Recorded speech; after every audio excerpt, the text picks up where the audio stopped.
Donc, bonjour à toutes et à tous, ici Chloé Lemont en compagnie d'Yves Perron, qui est réélu dans la circonscription de Berthier-Masquinongé. Donc, bonjour. Bonjour à tous. Ça va bien? Ça va très bien. On est très contents. Super. Donc, satisfait de cette victoire? Très satisfait. Honnêtement, on s'attendait à peut-être une lutte moins serrée, mais paraît-il que dans Berthier-Masquinongé, on aime se coucher tard et on aime les luttes, les luttes serrées. Alors, on s'est couché, on a été déclaré élu à 2h15 du matin. Donc, on s'est couché plus tard que prévu, mais on s'est couché heureux. Et puis, on est prêt à continuer le travail. Super. Puis justement, les petits commentaires, là, vu que ça fait une journée que ça a été annoncé officiellement que vous êtes réélu. Oui.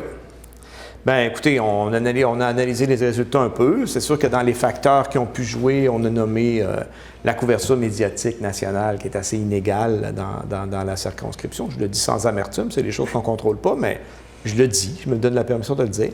Heureusement, il y avait d'autres facteurs qui jouaient, comme l'excellent travail du député depuis 20 mois, je l'espère, du député et surtout de son équipe, parce que c'est une question d'équipe. Hein? Et puis on travaille vraiment pour les gens, puis on se dévoue. Puis pendant la pandémie, on était ouvert 7 jours sur 7. Puis bon, et on fait avancer nos dossiers. On a pris des engagements pendant la campagne de travailler sur l'érosion des berges, de continuer le travail. Continuer le travail sur le déploiement Internet, sur les tours cellulaires, la pyrotite, sur les enjeux de main-d'œuvre aussi qu'on a nommés pendant la pandémie. On a des propositions concrètes à faire très rapidement. Mais la première chose qu'on fait ces jours-ci, c'est de s'assurer que les cas de circonscription cheminent. Parce que pendant l'élection, on a eu la mauvaise surprise de constater que ça avance pas vite. Et quand on insiste, on se fait répondre qu'on est dans la période de transition et qu'on doit être assez neutre. C'est quand même surprenant parce que des gens qui ont des problèmes, ils n'arrêtent pas d'avoir des problèmes parce que nous, on s'amuse à être dans une élection qui est inutile et irresponsable en temps de pandémie. Mais bon, ça fait partie de ma petite pile de frustration. J'ai un collègue qui siège depuis assez longtemps sur la Rive-Sud, vous devez vous deviner de qui je parle, qui me dit que faire de la politique, c'est gérer ses frustrations. Une fois de temps en temps, j'ai l'impression qu'il a raison. Fait que là, on s'assure de pouvoir aider toutes les personnes qu'on peut aider, là, on dit ça en riant, mais dans le fond, c'est vraiment pas drôle. Là. Il faut vraiment qu'on se dépêche de régler ces cas-là, ça c'est la première chose. Sinon, on a eu un petit caucus rapide ce matin en ligne.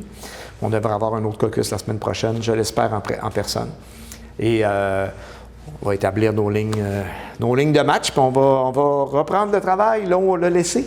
Je profite de l'occasion pour remercier les électrices et les électeurs de Berthier-Masquinongé, tous ceux qui ont voté Bloc québécois, mais aussi tous ceux qui ont voté pour une autre formation politique, parce que vous avez exercé votre droit démocratique et que c'est grâce à vous si on peut exercer ce droit fondamental. Donc, c'est très important. Puis on est déçu un peu du taux de participation.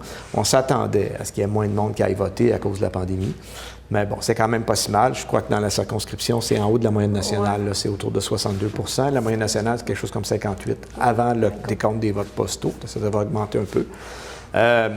On est content. On est content, globalement. Puis on vous dit merci. Puis on s'est engagé à travailler pour vous. Bien, c'est ça qu'on va faire dans les prochains mois. On l'espère dans les prochaines années.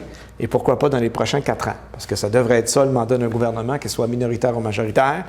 Le mandat, c'est parlez-vous et faites des compromis, puis faites avancer les choses. Historiquement, c'est assez intéressant. Historiquement, il y a de très grandes lois qui ont été votées en contexte minoritaire. Dans le dernier Parlement, nous, on a réussi à faire voter la loi sur la relève agricole pour les petites entreprises. Mais historiquement, les trucs comme l'assurance maladie, ça s'est fait pendant des gouvernements minoritaires, mais des gouvernements minoritaires intelligents qui essayaient de gérer les choses selon le mandat qu'ils avaient reçu de la population. Pas des gouvernements minoritaires opportunistes qui essayaient, à la première occasion possible, d'avoir tout le contrôle.